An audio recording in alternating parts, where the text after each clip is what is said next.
Dios les bendiga, hermanos y amigos que escuchan este audio. Soy el pastor Gustavo Morales, compartiendo con ustedes la lectura del libro Los Generales de Dios, los Misioneros. Esta es la segunda parte de la biografía del misionero a África, David Livingstone. Dice así: una nueva misión más una esposa. Con gran entusiasmo por hablarles de Cristo a los de estas nuevas tribus, Edwards y Livingstone le escribieron a Robert Moffat, pidiendo su permiso para instalar una misión en el norte. La respuesta de Moffat fue un rotundo sí, por lo que los jóvenes misioneros se mudaron a un sitio que quedaba a varios kilómetros al norte de Kuruman. El lugar se llamaba Mabotsa y lo habitaba la tribu Badglata. La vegetación exuberante, las tierras de pastura y la disponibilidad de agua aseguraban que la misión sería exitosa. A poco de terminar de construir el edificio principal de la misión, los leones de Mabotsa empezaron a acechar todos los días a las ovejas y al ganado. Sin temor a enfrentarlos, Livingstone alentó un día a los nativos a actuar. Cada vez que pudieran, formarían un círculo alrededor del león con el fin de matarlo. Fue entonces que sucedió lo del ataque a David, este ataque que les refería en un principio, donde un león macho enojado malhirió en el hombro a Livingstone.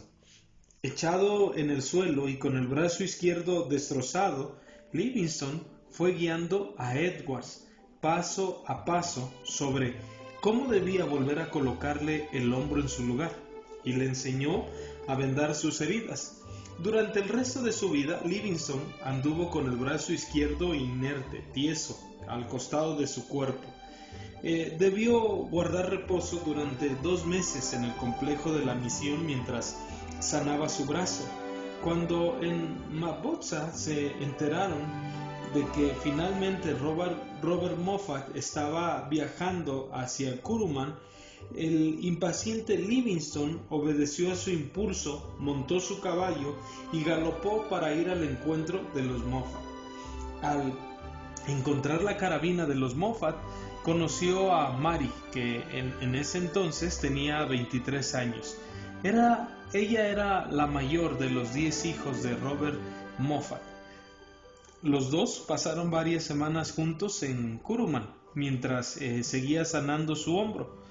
Para cuando volvía a caballo hasta Mabotsa, David ya había decidido que le pediría a Mary Moffat que fuera su esposa. Ella es todo lo que quiero. A Mary Moffat no la consideraban una belleza, pero sus 23 años, ella había pasado 19 en África y tenía en verdad un corazón de misionera. Livingstone, con 30 años y musculoso por ser hombre de espíritu activo, era la pareja justa para ella. Por otro lado, para David la idea del matrimonio era algo extraño. Desde el principio había planeado permanecer soltero y vivir en el corazón salvaje de África. 5 años antes, al presentarse como candidato en Londres para ser misionero, había declarado con énfasis: soltero, sin compromiso alguno en relación con el matrimonio. Jamás le he propuesto casamiento a nadie. David y Mary se casaron en enero de 1845. En su diario, Livingstone describió a su flamante esposa en pocas palabras: Mary es una mujer sencilla, con sentido común, no es romántica. Mi dama tiene los pies en la tierra. Es una joven de cabello negro, un tanto robusta, fuerte, y es todo lo que quiero. A medida que crecía su amor por Mary, sus cartas revelaban mayor ternura. Nunca demuestro todo lo que siento, pero puedo decir, de verdad, mi amada, que te amaba cuando me casé contigo, y cuanto más tiempo pasé viviendo contigo, tanto más te amé. Después de la boda, los Livingstone no se quedaron mucho tiempo en Mabotsa. Roger Edwards y su esposa se habían vuelto fríos y distantes hacia los Livingstone debido a su relación familiar con Robert Moffat. Edwards quería dirigir la misión como a él le parecía, Livingstone no tuvo problemas en mudarse con su esposa a una zona del interior y decidió que vivirían en otra aldea, una que era cercana al cacique Sechelé de la tribu Bagwine. Estas palabras hacen que se estremezcan mis huesos. Desde el principio, el mismo cacique de Sechelé se había interesado en el mensaje cristiano que predicaba David. Cuando el cacique oyó que el evangelio le daría la salvación para toda la eternidad, le dijo a Livingstone: «Usted me asombra. Esas palabras hacen que me estremezca todos los huesos. Me he quedado sin fuerzas». Sechelé y los Bagwine hablaban el dialecto sechuana. Cuando le regalaron una Biblia al cacique, este se dedicó a mirar página a página para tratar de entender al Dios de Livingstone. Y no pasó mucho tiempo antes de que rechazaran la adoración de falsas deidades para aceptar a Jesucristo como su Salvador, Redentor de sus pecados. Durante los 2 años que David pasó en Chonoane enseñándole al cacique la buena nueva de Cristo, Mary dio a luz sus primeros 2 hijos. Robert nació en 1846 y Agnes en 1847. Pero cuando comenzó a escasear el agua en Chonoane, los Livingstone, sus hijos y toda la tribu de Bagwine se reubicaron más al norte y allí fue donde se establecieron. El cruce del desierto de Kalahari. No puede cruzarse el desierto de Kalahari para llegar a las tribus que están al otro lado. Es completamente imposible, incluso para nosotros que somos varones africanos. No hay hombre blanco que pudiera sobrevivir. Le advirtió Sechelé en tono firme cuando David empezó a decir que quería cruzar el árido desierto cercano de Kolobeng para buscar una mejor fuente de agua. Pero la palabra imposible no era de las palabras que fuera a aceptar David Livingstone. Como había empezado a escasear el agua en Kolobeng, David había resuelto que buscaría la forma de cruzar el desierto de Kalahari, con el fin de encontrar una nueva ubicación para la misión, aunque más que eso, lo que ansiaba era avanzar y descubrir lo que había en realidad al otro lado del desierto, en el vasto y recóndito interior de África. Al no tener dinero suficiente para comprar provisiones, le escribió al capitán Thomas Steele, un amigo suyo inglés que tenía dinero y se dedicaba a las cacerías de safari, pidiéndole que fuera su auspiciante económico. Steele no estaba disponible en ese momento, pero le recomendó que acudiese a Cotton Oswell. Esa fue una respuesta divina a la oración, porque Oswell y Livingstone dieron inicio entonces a una relación designada por Dios que duró décadas. Cotton Oswell era un inglés pudiente que vivía en la India y anhelaba explorar África. Aceptó enseguida, entusiasmado ante la oportunidad de unirse a la expedición de Livingstone, además de bueyes cargados con alimentos y las provisiones necesarias. Oswell llegó con un sextante y un telescopio, instrumentos que podría usar David para verificar su ubicación geográfica. Tanto este viaje como sus futuras expediciones, Oswell también contrató a 30 nativos en Bagwine y prometió pagarles con los colmillos de elefante que acumularía a lo largo de su viaje. El 1 de junio de 1849, tras despedirse con un beso de Mary y los 3 niños, para ese momento había nacido ya Thomas Steele Livingstone. David dio inicio a su primera gran expedición.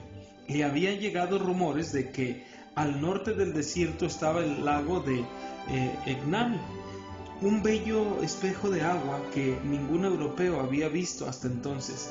Él estaba resuelto a ser el primero. Atravesaron tierras yermas, áridas, a lo largo de los primeros 170 kilómetros, hasta que finalmente Livingstone y Oswell entraron en el territorio nunca antes pisado por el hombre blanco. David Livingstone era ahora oficialmente un explorador. Pero a pesar de que habían planificado las cosas con mucho cuidado, al mes de estar en el desierto, la expedición se quedó sin agua para los hombres y los bueyes. El primer descubrimiento.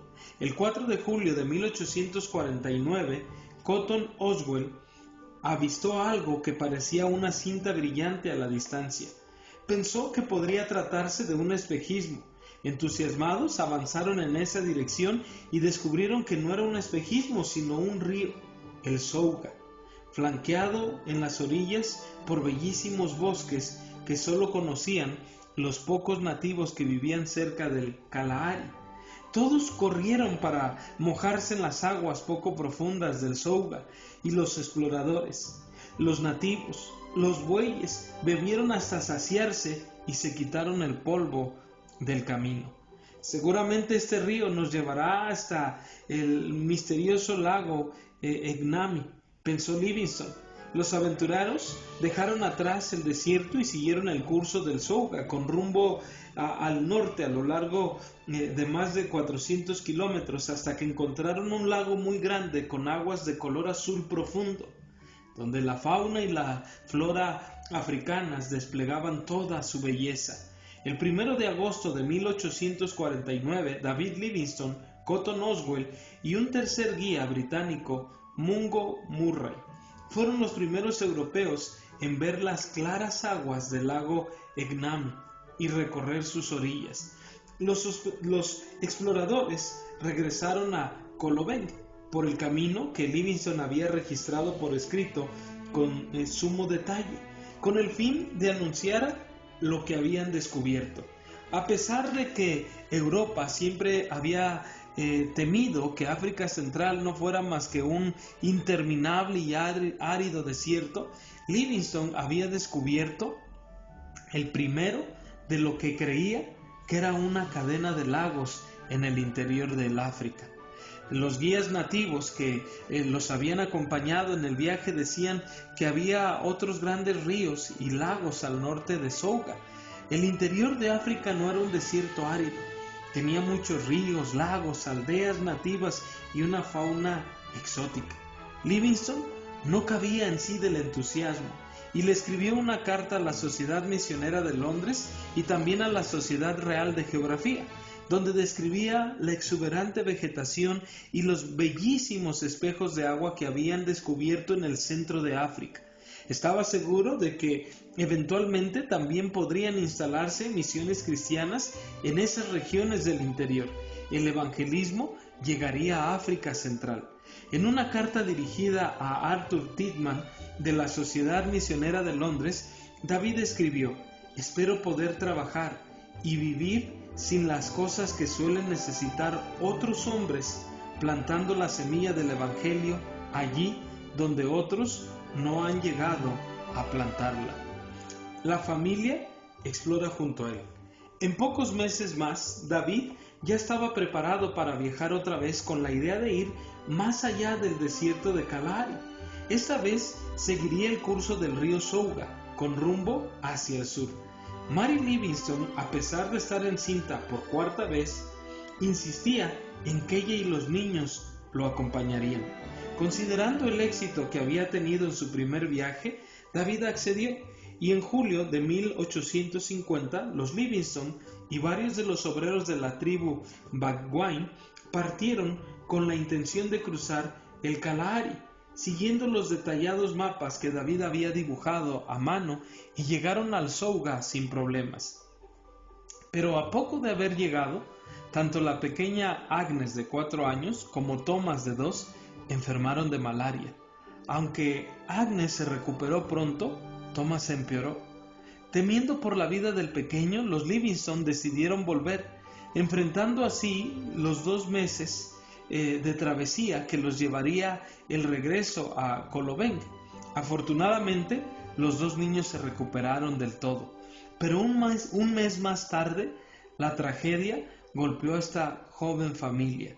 Mientras daba a luz a su bebita, Mary sufrió un ataque cardiovascular y como secuela de esto, su lado izquierdo quedó con parálisis parcial.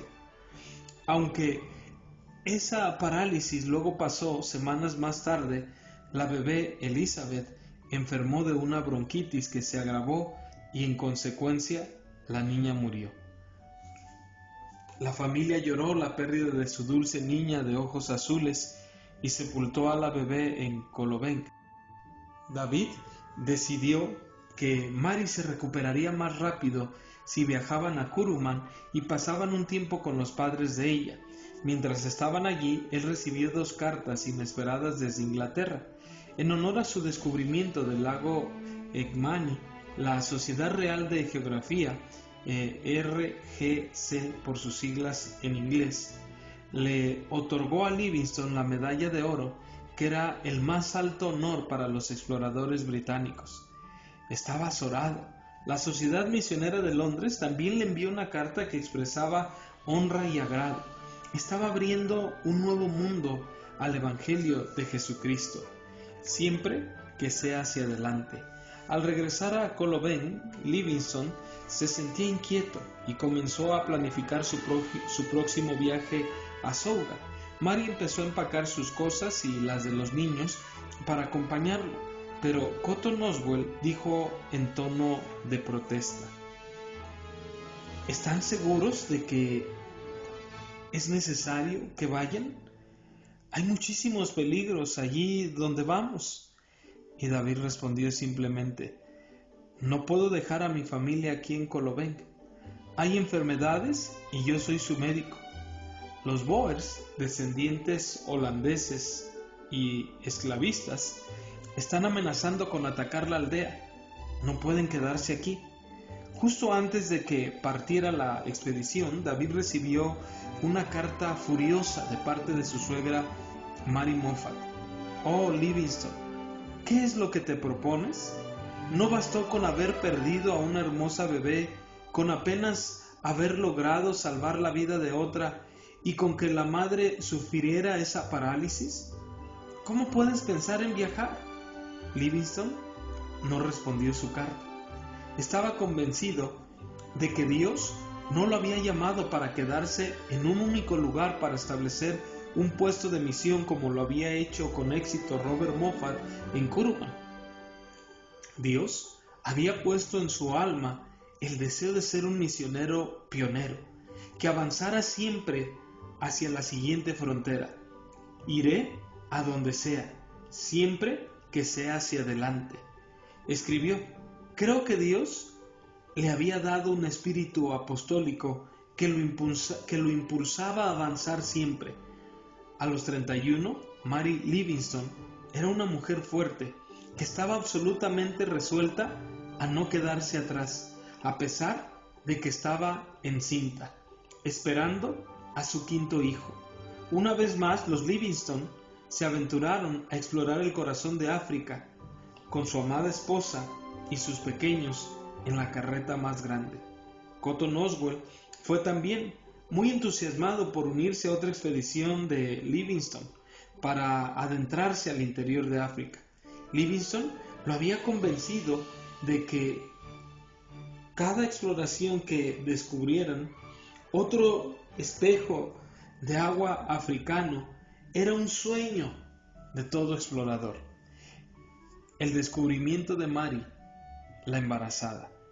El 18 de junio de 1851, 2 meses después de haber salido de Kolobenk, la expedición Livingstone hizo un nuevo descubrimiento: el ancho río Chobe, en África Central. Mary Livingstone finalmente se había convertido en exploradora oficial en una de las expediciones de su esposo. Armaron su campamento junto al río Chobe y tras el encuentro con un cacique tribal de la localidad, se enteraron de que había un torrentoso río llamado Shesheke que llevaría a los exploradores a través de África Central. Livingstone no cabía en sí de entusiasmo ante la idea de un río navegable que atravesara el interior de África. Mary lo miró con ojos tristes pero comprensivos cuando David le explicó que para su obra misionera Era de suma importancia encontrar ese potente río Shesheke. Había en el campamento alimento y provisión suficiente para su familia, por lo que dejó a su esposa encinta y a sus hijos en ese lugar junto al río Chobe, protegidos por sus guías africanos. En tanto, Livingstone y Oswell montaron sus caballos y pasaron por pantanos infestados de cocodrilos mientras buscaban ese río con aguas poderosas que los nativos describían con tanto orgullo, el potente Zambezi. Tras casi un mes de cruzar pantanos, el 4 de agosto de 1851, Livingstone y Oswell se abrieron camino en medio de los enredados arbustos hasta que sus ojos encontraron algo espectacular. Ante ellos fluía el tormentoso Shesheke, hoy río Zambezi. Con una anchura de 400 metros y una profundidad desconocida, era un curso de agua ancho y glorioso en medio de África, que no aparecía ni como indicio en ningún registro ni mapa de los europeos. ¿Era esta la respuesta que había estado buscando Livingstone? Sí, el Zambezi fluía hacia el este, hasta llegar al Océano Índico. ¿Podría ser el curso de agua que vinculara el mundo exterior con el interior del África? David ansiaba seguir adelante, adentrándose en los meandros del río para que le revelara sus misterios. Pero Mary ya estaba a pocas semanas de dar a luz al quinto hijo de ambos. Tenía entonces que regresar a donde estaban las carretas. Toda la expedición se dirigió hacia el sur, de regreso al río Souga y con rumbo a Kolobeng. Mary Livingstone, una valiente misionera y exploradora por derecho propio, soportó el viaje, aunque ya estaba en su 9º mes de embarazo. El 15 de septiembre de 1851, en un campamento junto al río Souga, Mary dio a luz al quinto bebé, un niño que nació con buena salud. Los aliviados padres lo llamaron William Oswell Livingstone, en honor a su compañero explorador. Inspirado por su entorno, David lo llamó Souga, y ese apodo lo acompañó durante el resto de su vida. El pequeño Thomas también era un niño sano, pero volvió a contraer malaria. David le administró quinina, un analgésico natural, antiinflamatorio y antipirético que se obtiene de la corteza del árbol de chinchona. Livingstone fue el primer médico del que se sabe que utilizó quinina en la dosis justa para combatir la malaria. La familia pronto pudo reanudar su viaje de regreso a Kolobeng. Abrir África o perecer. La conciencia de David Livingstone se había visto sacudida en que pensaba al llevar a Mary y a sus hijos pequeños a los pantanos y selvas de África. Había llegado el momento de enviar a Mary y a los niños a un lugar seguro y continuar con sus exploraciones sin ellos. Para los misioneros de los siglos XVIII y XIX, el conciliar su llamado de Dios con su vida familiar era una lucha continua. Tenían pocas opciones: o llevaban consigo a sus esposas y hacían que corrieran serios peligros, o los dejaban durante años de soledad mientras cumplían con su llamado en Cristo. Nunca resultaba fácil decidir, y en cada caso sería siempre algo que quedaba entre el misionero y Dios. David Livingstone era un hombre de acción, que se veía impulsado a seguir abriendo caminos hacia el interior de África. Pero eso era demasiado riesgoso para los niños. Entre sus escritos afirmó lo siguiente: enseguida decidí que salvaría a mi familia de estar expuesta a esta región que era tan poco saludable, enviándolos a Inglaterra para regresar yo solo con la perspectiva de explorar el país y encontrar un distrito sin agentes nocivos y que pudiera llegar a ser el centro de una civilización. Al tiempo de abrir camino hacia el interior de África, ya fuera hacia la costa este u oeste. Pero, ¿cómo le diría esto a Mary? Bien, hasta aquí esta segunda parte de la biografía de David Livingstone. No se pierda la tercera parte y veremos cómo fue que le comunicó esto a su esposa. Gracias por escuchar este audio. Que el Señor le bendiga.